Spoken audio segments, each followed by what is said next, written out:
Welcome. And with us today, I have Tanya from a ship in Florida. Tanya, thank you for being here. Yes, it is my great joy to join you. I am in the 10,000 Islands area of Florida aboard a sailing catamaran called Take Two. Oh my goodness.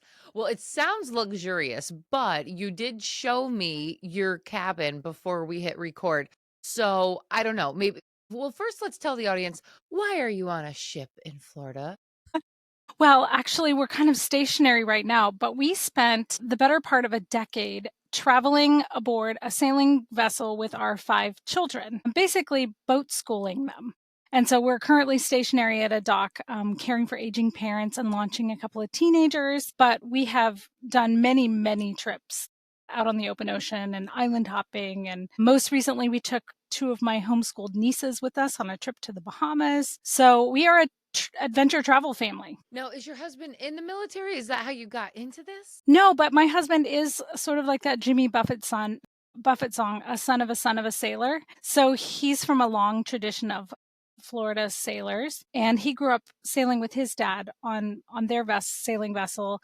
And then it was a dream that we hatched as a young couple. We wanted to do it as more than just, little trips. We wanted to go whole hog. So that's how we ended up on the boat. And he's a digital nomad. So we were able to keep our dream afloat while he was working the whole time. Wow. Now, you're the second person I've had on that has been on is this a thing that I just don't know about? Is it like Dungeons and Dragons where it's this whole life Yes. and if you're not in it, you just don't know about it? Like a lot of people do this? It's like RVing, but on the water with a little bit, more added danger than an RV. But there's a whole, homeschool community of people who RV, or like it's like the hidden world of long hiking. So like we have 2 boys that completed a 1,000-mile hike, and they met all these people, and now they have a trail name, and they discovered, more than the Appalachian Trail, there's like 4 other really big trails, in the United States, and there's a whole community of people who just hike on their time off. So we're part of this sailing community, and it's a thing. It's a whole thing. That's amazing. Okay. So, did you decide to sail after you have 5 children, correct? Correct. So when we started just the thinking, planning, dream phase, we were in our 20s. We were high school sweethearts who dated long distance during college and then got married at 22. By the time we were 23, we had had our first big trip with Jay's dad and stepmom. And on the way home from that trip, we started talking about ditching our jobs in Atlanta, moving out of the city. We started dreaming very early on. Then I taught for a few years in DeKalb County schools. Jay was building his career, it was brick and mortar. There was no, escape in sight. But we kept talking about it and dreaming about it. And we had 3 kids in 3 years. So our oldest 3 are now 24, 23, and 21 and a half. So then all of a sudden we were like living in toddler town. And then we decided to homeschool them, and we left the city and we moved to Florida to sort of explore what it might be like to move onto a boat. Like we needed to be in a place that had coasts. And so we kind of, we baby stepped toward that dream. And by the time we moved aboard, we had a 7, 6, and 4-year old. And then the baby was, I think, 18 months. And that was Sam. And then we traveled for a while and then came back and had a baby. So I traveled during the entire pregnancy with Rachel, who is now a teenager. So she's spent her whole life afloat. Now, did you have seasickness and morning sickness together or neither? So I am super lucky. I get neither. And I actually have done an informal poll. I think there's a link, and I think it may have something to do with your inner ear. Like the things that the same things that cause morning sickness seem to exacerbate seasickness. So informally, I don't know, you'd have to poll your audience, but informally, I've discovered that my friends who get seasick also have severe morning sickness. And the ones who sort of have very mild pregnancies also tend to have very mild seasickness. And I get That's neither. interesting.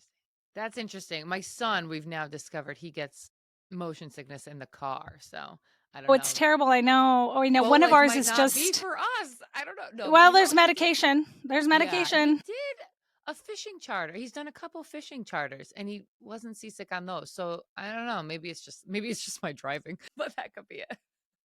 Well, I have my seasick child says I'm a terrible driver and I make him sick in the car too. And so we do have varying levels of seasickness in our family. One of our kids is severe, which we didn't discover, of course, till after we were living on the boat. And when you move onto a boat, at a marina, it's not until you're really out on the open ocean that you discover, oh my gosh, this kid is like severely seasick and he never gets over it. And we tried all the natural things, all the ginger, everything.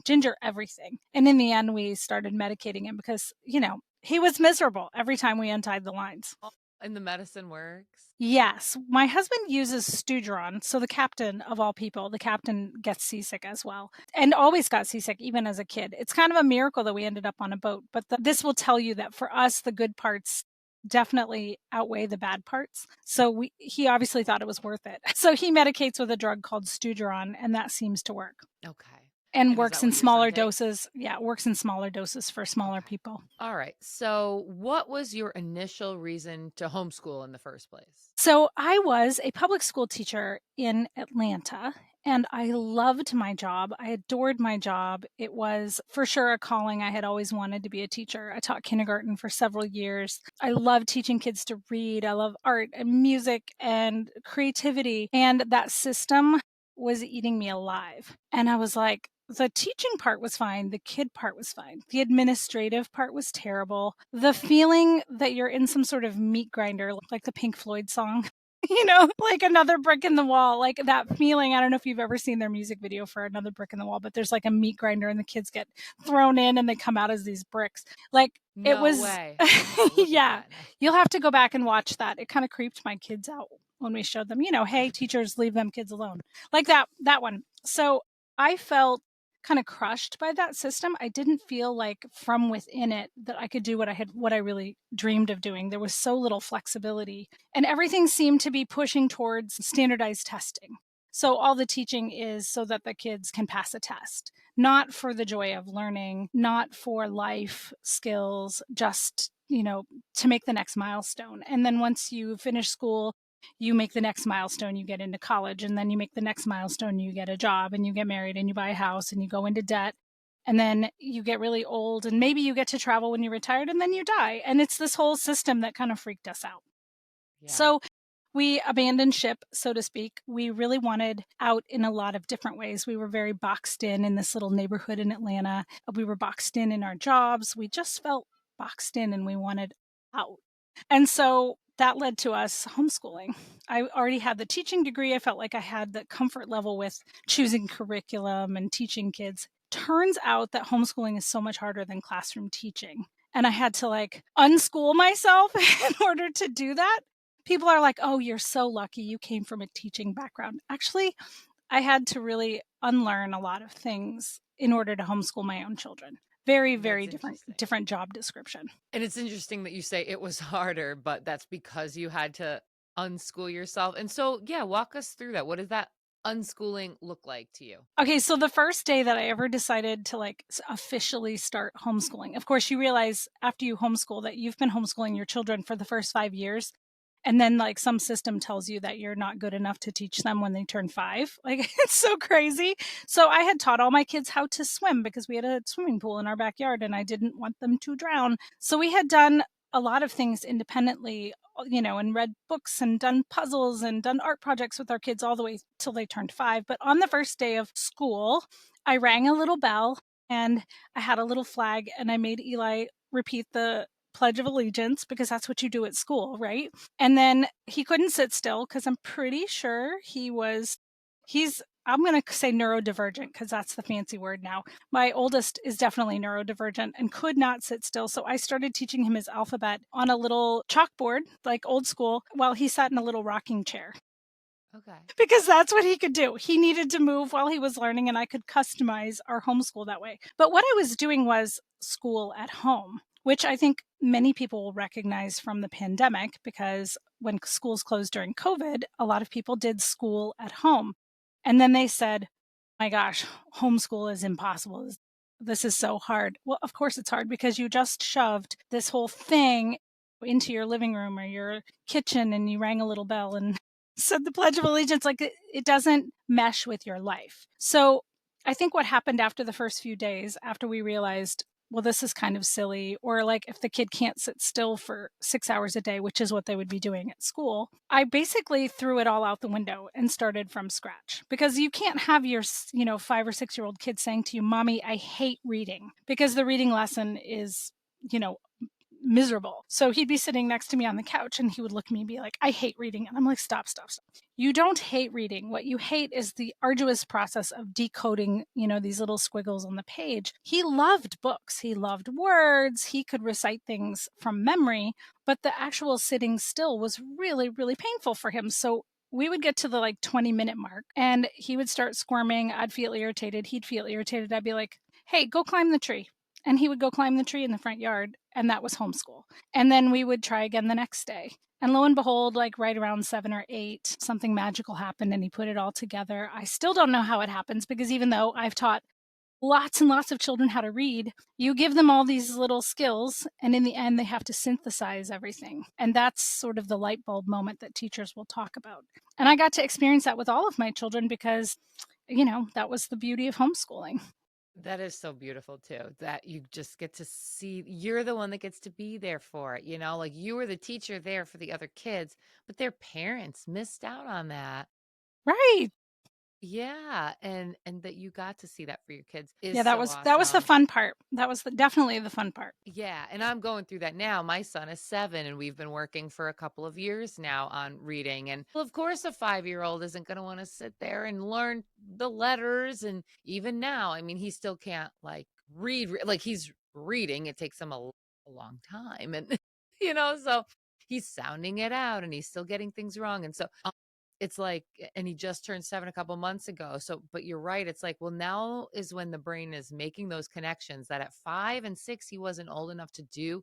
And at 8, it is probably going to be so much easier for him. So, So much why are we easier. pushing them so early? And then as homeschoolers, you feel like, well, I have to do it early because everyone will think I'm failing if he's not reading by 7. So, Right. I think there is some social pressure. I do feel like that's also relaxed a little bit. Now, on the flip side, I'll tell you the flip side.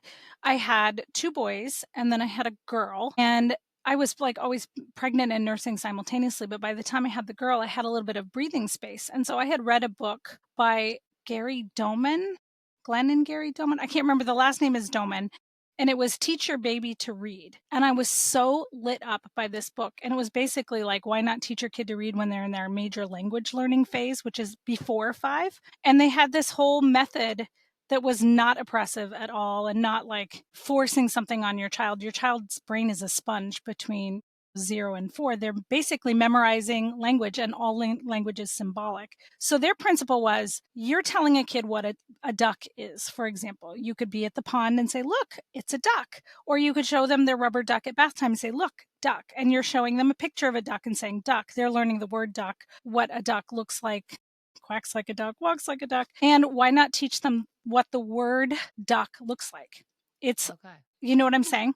So we did these flashcards with my daughter. Now, I'll never know if it's because she was a girl or because I was really good at teaching my baby to read. But that girl read fluently by 3.5. What? It was appalling. She was sitting on my husband's lap and he was reading some spy novel, and she looks down. She was 4 at the time, and she goes, I can read your book, Daddy. And he goes, you can't read my book.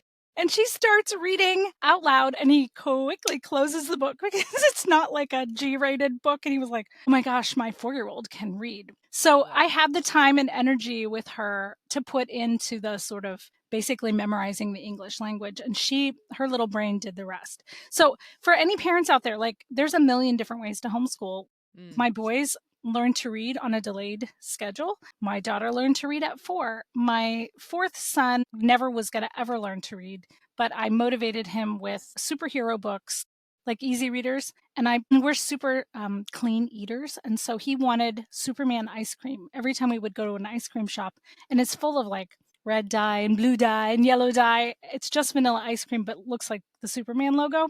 And Mhm. I said, if he finished these 8 superhero easy readers, I would reward him with a Superman ice cream cone. And that's all it took. And then that kid learned to read. So, I mean, really, you never get to be an expert at homeschooling because every child is different and presents different challenges. And that's And from a mom of 5, and I have now homeschooled 4 kids, kindergarten through, college age. So, I'm still not an expert. I don't know what to tell you. well, and just think about that. Your kids all had these different experiences with learning how to read. So, how is a teacher supposed to sit in front of 30 students and expect that they're all going to get it the same time and the same way presented to them? And not even with the one on one attention, really. I mean, there's just no way a teacher can sit one on one with them. I mean, it is bizarre, right? When you think of it, your Yeah. daughter, if she were in daycare and preschool and regular public school, that would have just, I mean, that's a talent. Like,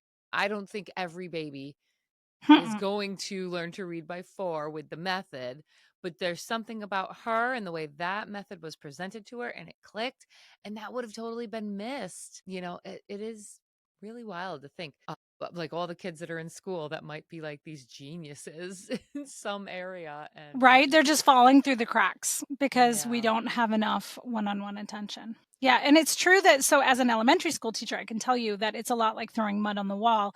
Like you throw everything you've got at it, and if you're a dedicated teacher, you'll try to get each kid exactly what they need. But like the first year I taught kindergarten, I had 35-year-olds and one assistant. And two of my kids in that classroom were special needs. But in kindergarten, they're not, there's no pullout. You're still identifying who needs what, and starting the IEP process. So the kids in the middle do fine. They do fine. But the kids who need extra help and the kids who are very, very bright and bored and troublemakers, I was one of those in kindergarten myself. Those kids fall through the cracks because you just can't give them what they need. So I knew that Right. going into it.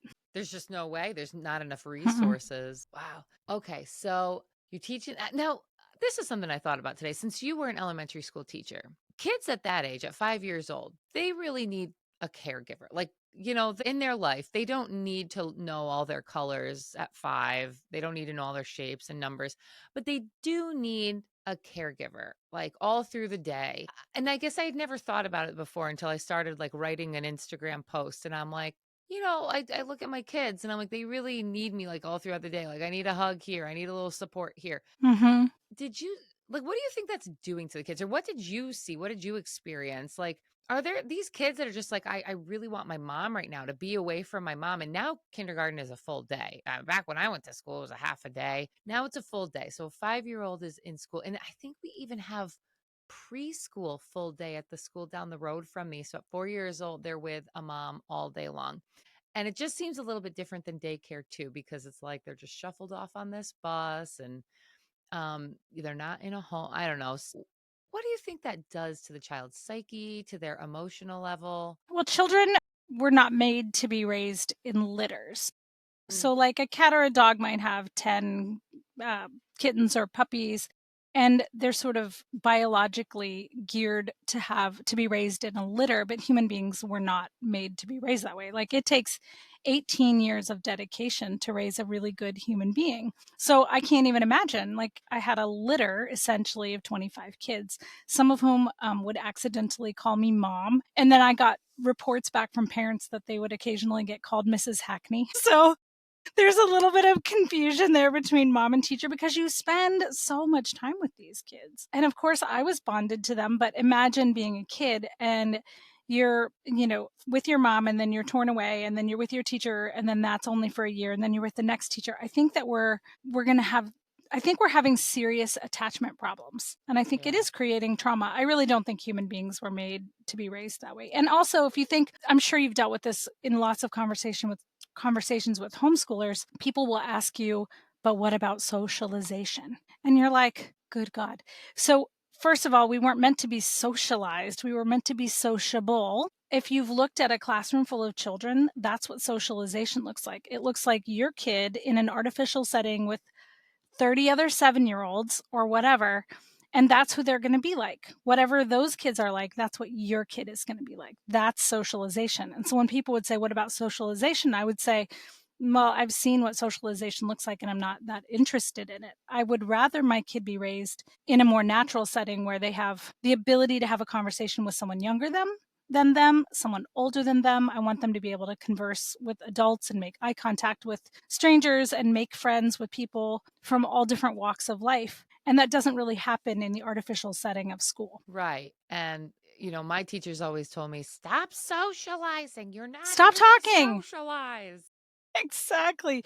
And then lunch is 30 minutes now. And in the school that I taught in, they had done away with a recess. Like there was no recess. I was teaching 5 and 6-year-old boys. I had a classroom one year with 20 boys in it. And it was PE. PE was the new recess, which is still structured wiggle time, right? But it's not an unstructured time. Imagine like that's why when I said I had this sort of meat grinder experience, why are we drugging children? It's because that's the only way that you can get them to sit still for 6 hours a day, shuffling them from from the music class back to the classroom, up to the bathroom as a group and back, up to the lunchroom for 30 minutes and back.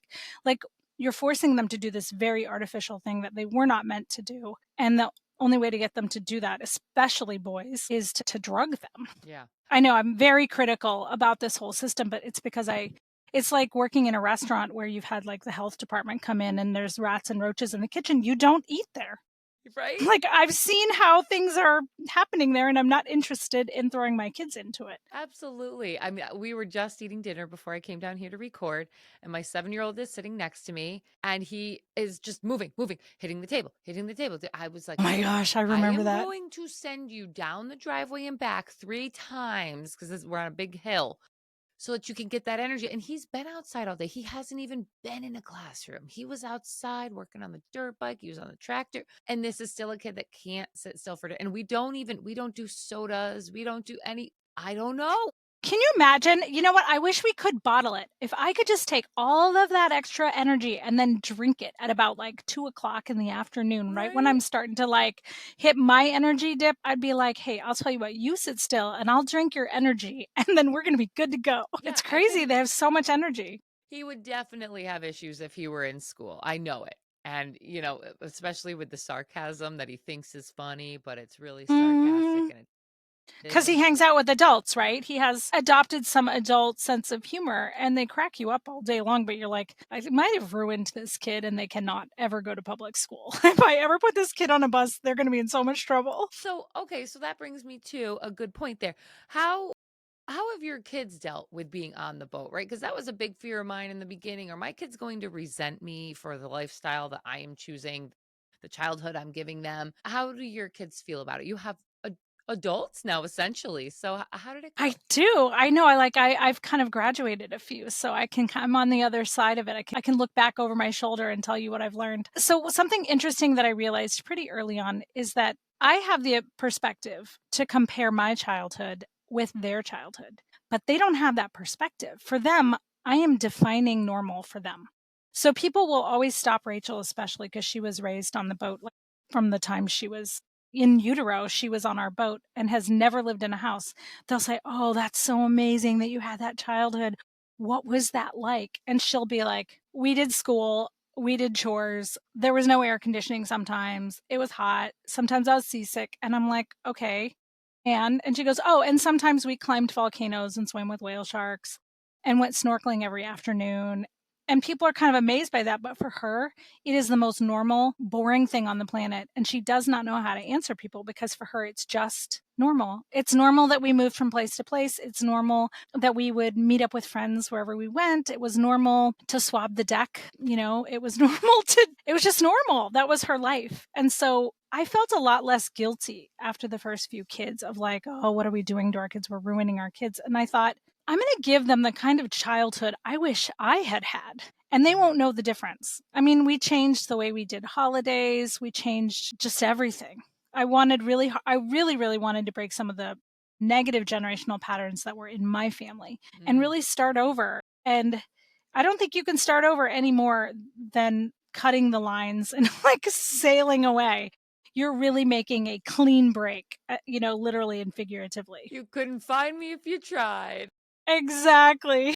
Exactly. So how like what did friendships work? I mean, do they have friends that they've had for years? Yeah, so we had the best of both worlds. I think part of it is because we were so successful at doing it long term.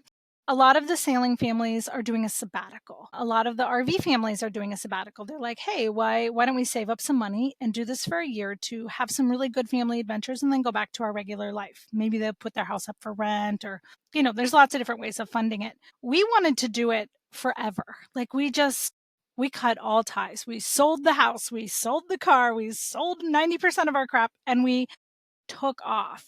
I always thought we would circumnavigate, but with both Jay's work and like with a kid who gets really severely seasick, I don't think that was in the cards for us. But we spent, 3.5 years island hopping in the Caribbean and in Central America. It was amazing. And there was an answer in there somewhere. I'm off on a Friends. tangent. Friends. And so what we discovered was there's this beautiful community of people who are also doing this. And so during the cruising season, which is roughly winter and spring, you're sort of touching base with people on different islands. Like if you're in the Caribbean or if you're in the Bahamas, there'll be places where people congregate. And then everybody kind of splits up. So you make a bunch of friends and then everybody splits up for a little while and goes their own way. And then hurricane season, everybody meets up in a safe place. So you'll run into the same people over and over again, year after year after year. And you keep in touch with these people because they become your family, right? You're far away from all the familiar things. These people become your family and you get tight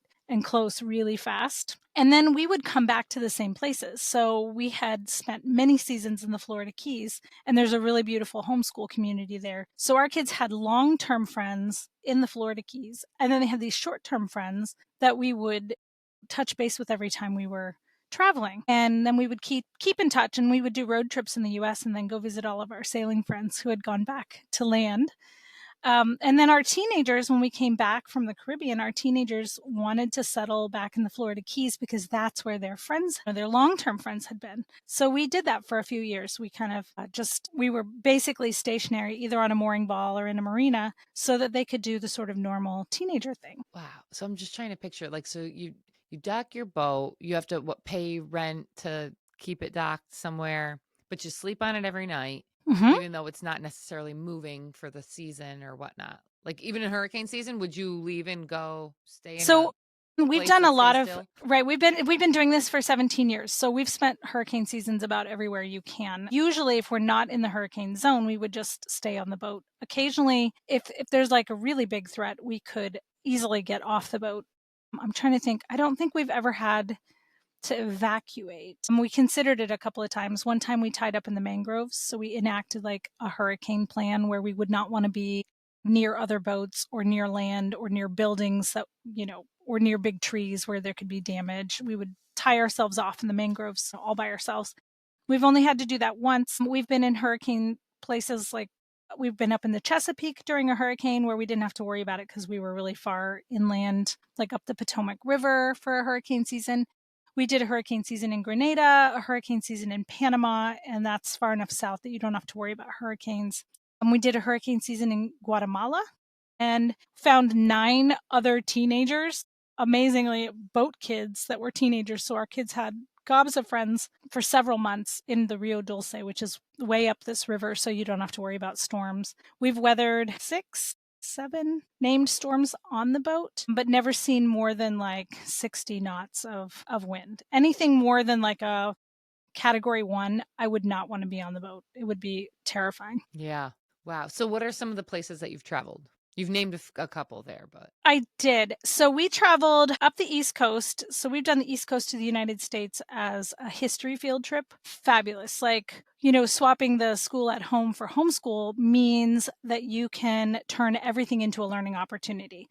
The oldest city is St. Augustine, the oldest city in the United States. So that was like sort of the beginning of our trip. And then we stopped in Charleston, and up inside the Chesapeake, of course, you can get to all of the old history places in the Chesapeake, and went all the way up to Washington, D.C. and did all of the museums. It was a fabulous, fabulous, I'm calling it a field trip, but it was a 2-month field trip where everything was hands-on and on location. Wonderful. You don't even have to write lesson plans at that point. You just go places and see things and experience, the places firsthand. And then we spent many seasons in the Bahamas because our kids love to be underwater. So spearfishing and free diving and snorkeling. There's just no playground like that, the underwater playground in the Bahamas. And then we spent 3.5 years in the Caribbean. We went down the Eastern Caribbean, island hopping, and then you're getting old world culture in the new world, right? You're getting French and Dutch and Spanish, all of those colonial places that are now independent. The leftovers are language and culture and food and music, and it's like touring the world by island hopping. Wow. And then we spent a season in Grenada and we loved it. And there were tons of kids there and we made really good friends and just loved that island. And then we went west to Bonaire, which is in the Dutch Caribbean. And then we spent some time in Colombia, which is South America. I just had to pinch myself like, we sailed all the way to South America. It was amazing. And we started to learn Spanish. And then we spent a year in Panama. And so, even though we were there for a whole year, we were also exploring inland, overland, several different ports, spent a lot of time in the archipelago of Bocas del Toro, but also explored the Canal Zone and San Blas, which is a very idyllic little island group. And then we went north to San Andres and Providencia, which belonged to Colombia again, the Bay Islands of Honduras, Belize, which has the, I think, third biggest barrier reef in the world. So we got to explore that, which was really cool. And then we spent a long season, like 10 months in Guatemala. And then when we left, we went to Belize, then Mexico, and then completed our Caribbean circle. Wow. And then we've been in pretty much in Florida since then. Okay. Wow. I think we have 20 stamps. I think what we counted it up recently, and Rachel has 20 stamps in her passport. So amazing. Oh my goodness. Where to begin? Okay. So, how did you prepare them with their high school years and like what are they doing now or do they want to go to college? Do they realize that's probably a scam? Yes. So that was the hardest part for me. I think I spent some time feeling both like the weirdest feeling when we came back from that Caribbean travel. Rachel was only 8, so I was still kind of like in this stage where you are with homeschooling in elementary school, and simultaneously her oldest brother was 18. So we were like trying to prepare him for independence. And he had spent his whole high school years homeschooling in the islands, which was a very unique experience. Academically, we were doing a lot of book and pencil, old fashioned, like one room schoolhouse stuff. So all the kids would do history and science together, and then they would sort of break off to do their own, whatever level of math they were doing. I had gone to the homeschool convention in Florida right before Eli and Aaron started high school because I wanted to make sure I had the materials and kind of a clear idea of where we were going in case they wanted to go to college. I didn't want them to be crippled by their weird childhood. So I wanted to make sure that if they wanted to go to college, that I was giving them the tools to do that while simultaneously raising them in such an unconventional atmosphere that when they got back, they were like, why would we want to do that? So you are right. They realized that it was a scam. We had had a huge education fund that no one is using. They're using it. Like, we do not have to pay for 4-year, university educations for any of these kids. When we came back to the Florida Keys, the 3 teenagers signed up for Florida dual enrollment, which in Florida is free. So it's 2 years of college. It's basically an AA degree that they can get for free if they apply themselves. And so my oldest son aged out at 19, but he finished, like, he only had a couple of credits. So he has an A. And then he went to work for my brother's commercial painting business, and he saved a ton of money because he was trying to figure out what he wanted to do. And in the meantime, he figured he might as well get a skill and make some money.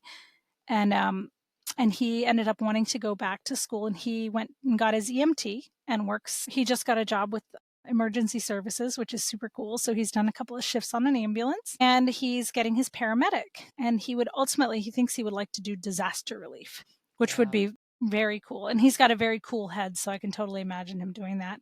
And then our second son, who was the one who was Mr. Fix-It on the boat, he was always tinkering with the dinghy engine or helping Jay with a project on the boat. He didn't like jumping through other people's hoops. So after a year of college, he decided he wanted to get a technical education. So he ended up with a Bachelor of Science, the equivalent of a Bachelor of Science. And he is working for Mercedes-Benz as a technician. And he's like 80% of the way done with a master mechanic at age 23, which is amazing. And he really loves his job, and he loves to tinker he's got a couple of old cars, and he loves to tinker with his cars. Cool. Yep. So he's the car guy. And then I have a daughter who got her AA A at car guy at that never spent, like, a day in the car in his whole childhood right. because Well, he was on a boat. he was the one who got seasick. And so he was like, I'm going to be on land now. I do not need a boat. I'm not going to tinker with boat engines anymore. Not interested in boat engines at all. And then my daughter, she got an AA in high school. At her graduation, she graduated from high school with an AA, which was amazing. And Yeah. she Wow. did a stint at a dude ranch in Colorado. And I thought she was going to end up like being like this mountain woman because she loved horses. And she came back from that. She had, grown some independence and she signed up for the Coast Guard. So she went back Back on a to boat. working on boats. Yeah, she's not on a boat. She's actually stationed at a station, but she's working on a 29-foot and a 47-foot boat. And they go out and they do search and rescues. And she sends us pictures of these really uncomfortable sea conditions. And she gets seasick. So I'm like, I can't believe you did this. Like, why did you choose this career? But she's She's super happy? happy. She Yeah. really loves it. Oh yeah, Did she did loves did she it. get the medication? So if you get a call in the middle of the night because there's some stranded fisherman, there's no time for it to take effect. So she just toughs it out. But I think that's one of the things you learn in basic training is how to tough it out. Yeah. She's very tough. She's a tough girl. Wow, that's amazing. I mean, just the fact that they're doing things that they really like doing. And you know what? None of those jobs, none of them, they're really pigeonholed. Like, Correct. okay, Correct. well, I did however many years in the Coast Guard. Now I can take those skills and I can continue to go. I can start my own business. So that's the thing, where like I got out of college and it was like, what am I going to do with a communication You degree? do. Right. I mean, a Yeah. And podcast seems likely, but that doesn't really pay bills. So, yeah, I worked for the government for 16 years and it was like, yeah, this is just where I am, not getting really any skills that would help me later on in life. So, that is yeah. so important. Well, and something that we never even thought about. We're riding the crest of this wave and not being crushed by it. But like all these jobs that are going to be taken over by AI, our kids have chosen jobs coincidentally that a robot can't do. Yeah. So I think that's Any interesting. anything in the trades like that. My husband does the commercial HVAC, so it's like, Yeah. High demand, yes. very high demand right now and shortage of labor. So, I mean, I think it's an amazing opportunity for young people to get back Yeah. into trades. Yeah, and trades look so much different than they did 20 years ago. When he was getting into it then, it was, I would imagine, even more hands-on. Like he's super hands-on with everything that he does, but there's also so much that the computer can do too. For instance, like, okay, write this report, and you're telling it what you did and it regurgitates a report for you. Or, so it's like some of the little things that AI has helped a little bit with. Yeah, well, I mean, I have a kid who's a technician. He's not a mechanic, he's a technician. And at Mercedes-Benz, you wear gloves, so he doesn't have the black fingernails of a mechanic. But he's got this fancy computer because it interfaces with the car and gives him all the error codes. So I understand what you're saying about it looking a little bit different. That's what I couldn't think of a good, but you're right. Yes, because my husband works Yeah, on cars too. He built a Camaro. And yes, so he's got a laptop in the Camaro and he's like fussing with that where back in, the 80s and 90s, we wouldn't really have had it hooked up to a computer.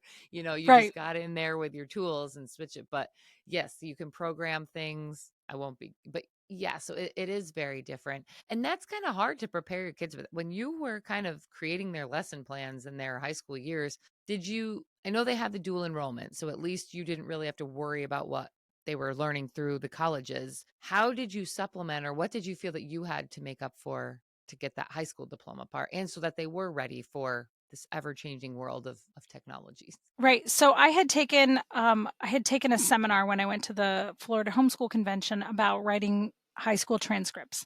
And it was another mom who had figured out how to make them look official and I bought her book. And so I just would look at like the Florida state standards and look at what was required for a Florida diploma and then I would somehow try to mush what we had done into that formula. It doesn't work really well, like you have to make things up sometimes.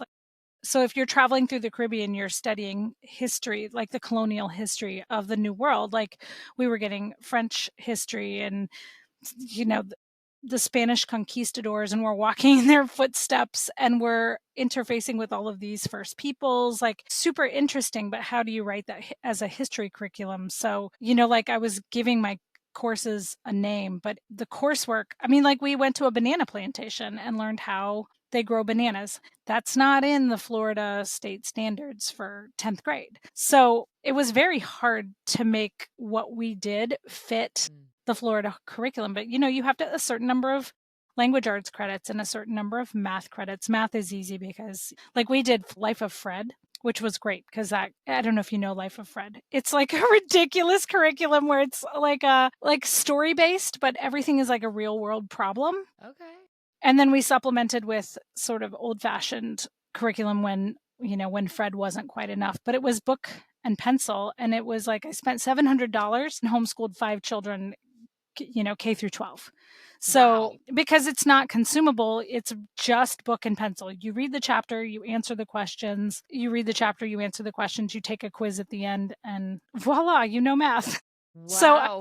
we loved Life of Fred up until about high school. And then the kids were kind of tired of the like storybook Yeah. problems. And so then we would go with some like boring book and pencil or workbook Was for there a gap? algebra. Did you notice in there, like in the one curriculum jumping to another? Just that he calls it kill and drill. Most math programs are kill and drill. Like you learn the skill and then they give you 100 practice problems and you do it until it's so Yeah. it so well that it's boring. If I had a kid who was struggling with something like they would learn how to multiply and then before you can move on, you really need to have it mechanized. It needs to be like Yeah. automatic. So if I noticed that there was a gap, I would like stop doing Life of Fred and we would make flashcards and we would work really hard on that skill until they were ready to move on. But when you're homeschooling, you can do that. You can fill in all the gaps. And we were just talking about that this morning, actually. My son was doing he's doing Matthew C right now. And Well, I love Matthew C. And I yeah, love all those manipulatives. What a great program. yeah, I do like, and he seems to like it. I mean, it's dry. It's not any storybook, that's for sure. But A lot of people use Life of Fred as a supplement to another yeah, math program because like my kids would beg me to read another chapter and I'd be like, it's a math book. Are that's you so sure? cute. So, What happens next? Yeah, and so he's doing the carrying over.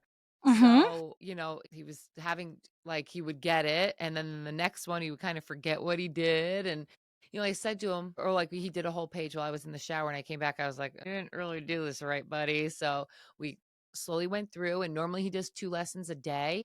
And I was like, hey, this week, this one's a little tougher. Let's just do 1 lesson a day. Don't overwhelm yourself. You let it sink in. And I said to him, this is the beauty of homeschooling. Like it's hard. So let's not get too frustrated with it. You don't need to do 4 pages of it just because that's what you did when it was easier. Take your time. And, that is really the beauty of it. And like you said, let's make some flashcards because you need a little extra practice. How many times in school did you feel like, oh, They just move on. don't They just really move on and leave you behind. yeah, I don't really have this. I'm embarrassed to speak up because all my friends seem to have it. And I don't really want to stay after class because I have, a sport after school. So I can't. Mhm. Yeah. And then you miss one thing and it snowballs. You don't understand anything for the rest of the year. Because if you can't do multiplication, then you can't do division. And if you can't do division, then you don't understand fractions and everything Mhm. sort of builds. So you have the opportunity when you're homeschooling to slow down, make sure you understand one skill before you move on. And I do love that the individualized portion of homeschooling. Yeah.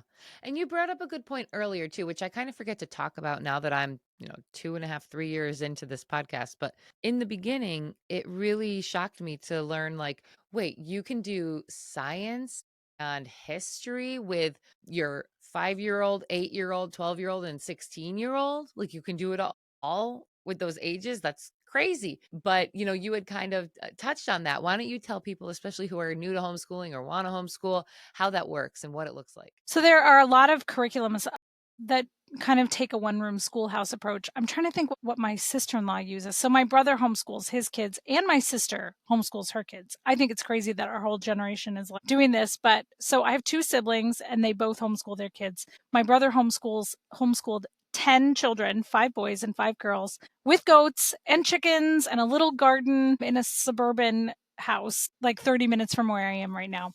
And so she took the approach, it's a curriculum where you can either download it or you can buy the consumables. And so you would do it, they do it as unit studies. So I think this year they're doing like the history of Florida or something like that. And she does the read aloud portion. And then there's individual lessons where, the kindergartner might be coloring a picture, but the high schooler might be writing an essay. But it's all around the same subject matter. So we essentially did the same thing. A lot of it was geographically based because of where we were in the world. So we take all 5 kids to the banana plantation, for example, when we were in Belize, and we learn how bananas are grown and sort of the history of the fruit companies in Central America. And we learn all the sorts of things around this subject matter. Obviously, my 5-year-old isn't learning the same things that the high schoolers learning. We're studying the same subject matter at each kid's level. Yeah. And it's what a way to bring a family together too. Like you are making these Yeah. little bonds, these little inside jokes that when you're in the school system and the little ones off at preschool all day or daycare and the older ones are off at high school and they're just not even connected at all. And it is all part of a grand design to tear apart the family unit. Go down that rabbit hole Yeah. any day. We could, and I would probably agree with everything that you say. Yeah, but how beautiful is that? I mean, were you able to you went to school as a child? Yes, I did, and I loved school, and I excelled at school, and so back when I robbed my children of the opportunity to go to school, I had that same guilt of, like, "Am I screwing my kids up?" I loved school. School was a wonderful experience, and now I'm keeping my kids from this, happy memory that I had. But I also had had the experience of being a teacher in that system, and I saw that I think that the system for sure changed from when I was in kindergarten to when I was teaching kindergarten to then when my kids would have been going to kindergarten. So I struggled a little bit with that. But I also look at the education that I got, and I got a very good education. And I went to Middlebury College in Vermont, which is a very sort of high end My private husband works there 4-year all the college. time. Are you in Vermont? We are right next to Bennington, but I'm in New York. Okay. Okay. On the other side. Yeah. Yeah. Wonderful. Yes. So I went to Middlebury and very prestigious and got this, amazing education. And then I started homeschooling and I'm like, oh, good. I can bequeath to my children all these things that I've learned and we can read Shakespeare together and I can, like give them this very expensive education for free because I have all of this stuff that I can. And we did, read Shakespeare and we did make a little model of the Globe Theater and thatched the roof and, had some really cool experiences that I was able to give them because I'd had a good education on the one hand. On the other hand, as we start trekking through history and literature and science, I realized that my education had so many gaps in it. And there were things that I had never learned. The best education I ever got was in homeschooling my children. Yes, that's how I It's feel. like, how did I had like a very good experience at school. I wasn't even one of those kids that fell through the cracks, right? How did I not have a good education? If anyone would have had one, it would have been me. And yet all of the stuff that I did not know or at any depth, maybe they scraped the surface, maybe, or skimmed the surface. But until I started homeschooling and going doing these deep dives with unit studies or traveling. Of course, traveling is the best education. But until we started doing that, I didn't realize how poor my education was. Well, and it's all like who wrote that curriculum, right? Like, I mean, what Mm-hmm. was their agenda? And, even just when you talk about Christopher Columbus, I mean, they don't even tell us the truth about that. And we have a whole holiday for the guy, like, did he even touch land in North America? I don't know. Well, he did. He Did didn't he? touch where we live, but he landed in San Salvador, which is in the Bahamas. And so Right. when we were in the Bahamas, we love to do, source texts. We don't like social studies books because it just, it's revisionist history and you can boil everything down into one paragraph and miss every nuance, right? Yeah. So we actually read the translated journals of Christopher Columbus while we were in the islands where Christopher Columbus kind of first landed in the New World. And it was astounding. And my view of Christopher Columbus is very different, than sort of the criticisms that I hear. I think we're not getting a full picture of No, history absolutely at not. all. But it is, but if he landed in Bahamas, did he really discover North America? Sort He of. kind of, sort Like of. he didn't like land at Plymouth Rock or anything. Okay, yeah.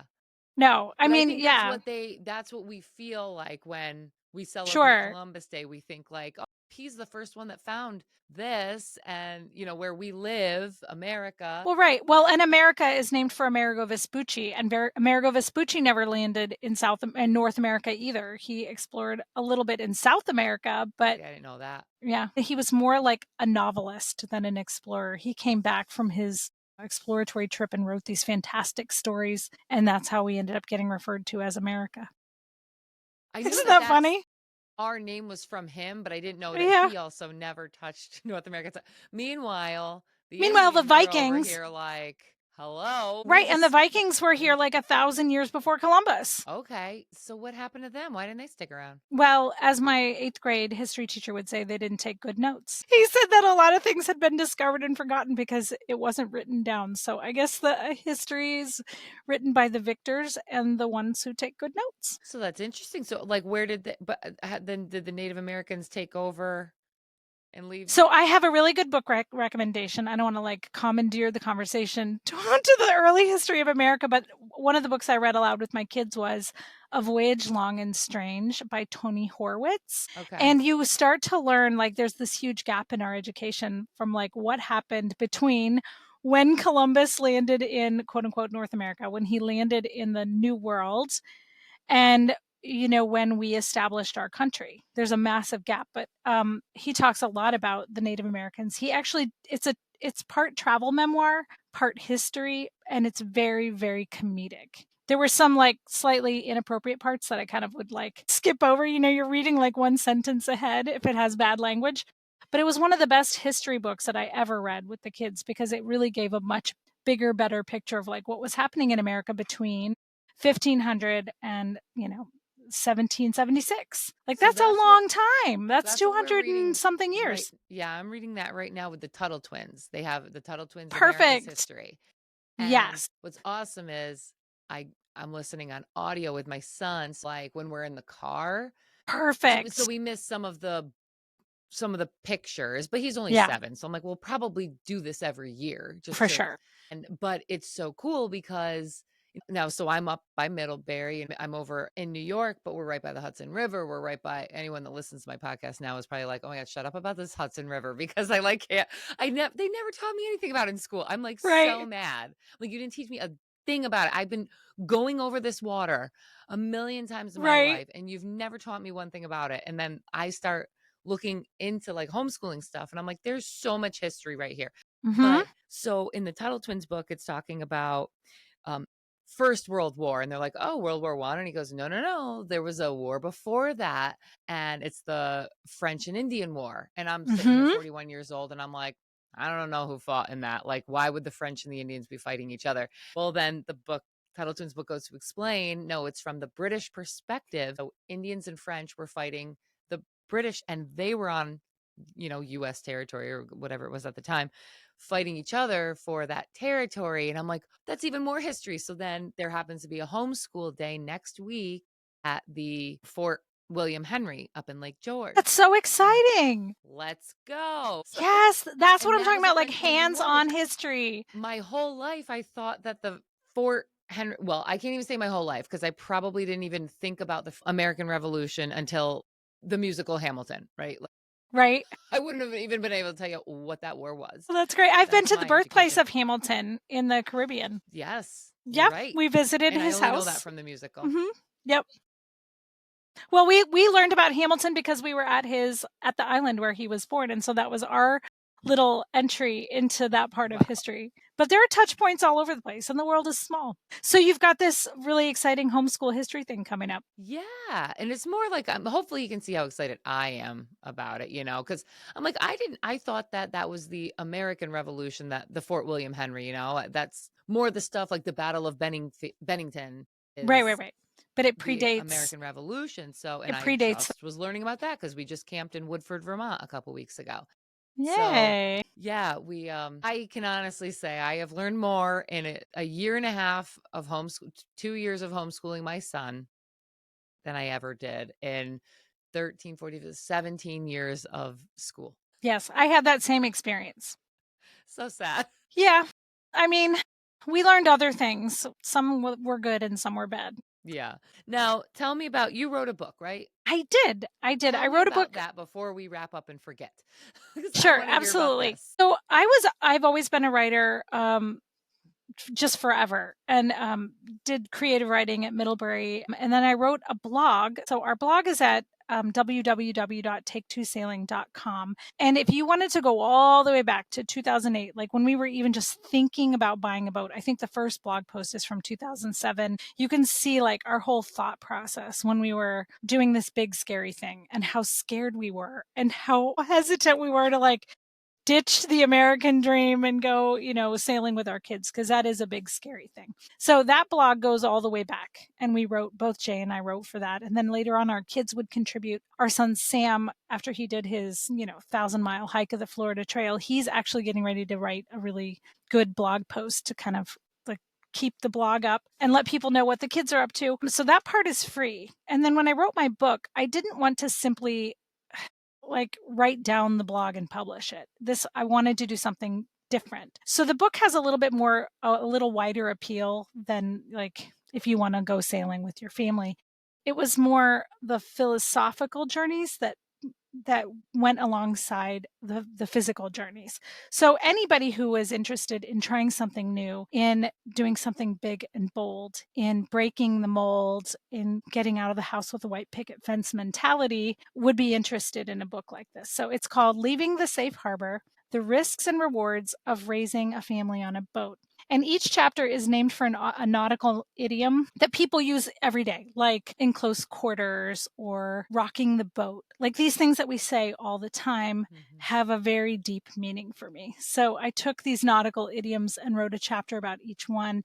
And each one kind of explores a different aspect of our lives and a different aspect of risk taking and mitigating risk and trying to live your life and not just sit on the sidelines. Yeah, not just go through it, but really Right. live Not it. survive, but to live, to Yeah. really live. Well, So it yeah. was something I wanted to encourage other people, not like you should, go sailing with your kids. It was more like if two suburbanites that were raised in middle class America can ditch everything and move onto a boat with their 5 kids and homeschool them while traveling and working, then any other thing that you can possibly dream of is possible. So I really wanted to encourage people not to follow my dream of like moving onto a boat with their kids, but follow your dreams and know what's possible. So there was a lot of philosophy that I wanted to write in that maybe the blog was much more like where we were going and what we were doing, and definitely some thoughtful episodes, but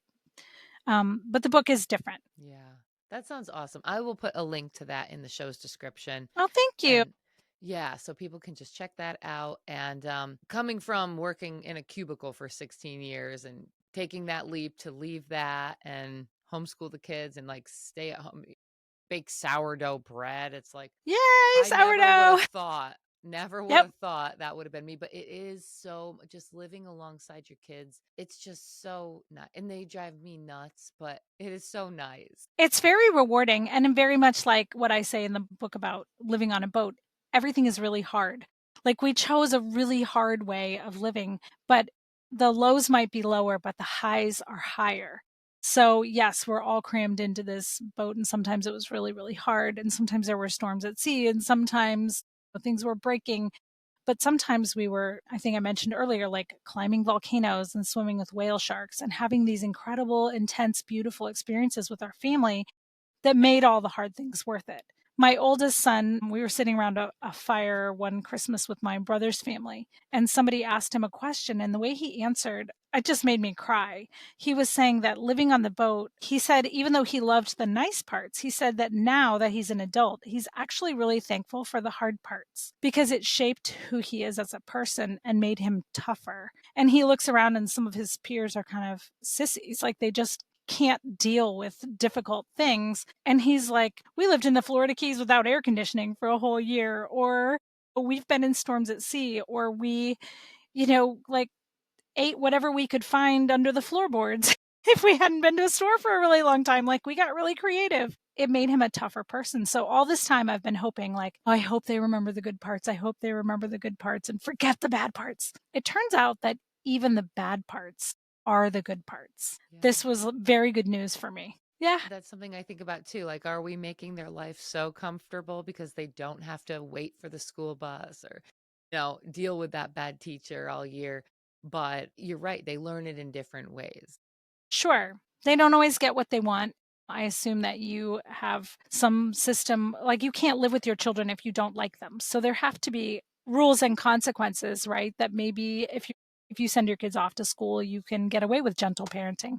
But if Right. you live with your kids day in, day out, you want them to be lovable people, not just because you spend time with them, because you want to send them out into the world and you want other people to love and accept them. So it Yeah. behooves us to, I guess, do the hard thing now so that we can enjoy the fruits of our labor later. And now I have these beautiful adult relationships with my kids. And I was always worried, like, I was the mean teacher. I was also the nice teacher.